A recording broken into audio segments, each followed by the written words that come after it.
என் ஜனம் சமாதான தாபரங்களிலும் நிலையான வாசஸ்தலங்களிலும் அமைதியாய் தங்கும் இடங்களிலும் குடியிருக்கும். ஏசாயா 32:18. தேவ பிள்ளைகளே, நீங்களும் உங்கள் குடும்பமும் சமாதானமாய் காணப்பட வேண்டும் என்பதே கர்த்தருடைய சித்தம். யெகோவா ஷாலோம் என்பது இயேசுவின் நாமங்களில் ஒன்று.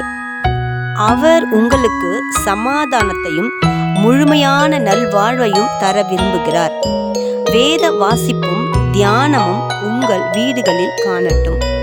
கர்த்தருடைய வார்த்தைகளை விட்டு விலகாமல் இதில் எழுதியிருக்கிறவைகளின்படி எல்லாம் நீங்கள் செய்ய கவனமாயிருந்து இரவும் பகலும் இதை தியானித்து கொண்டிருக்கும் போது அவர் உங்கள் வழிகளை வாய்க்க பண்ணுவார்.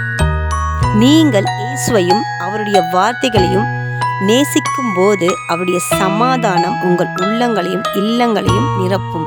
ஆமென்.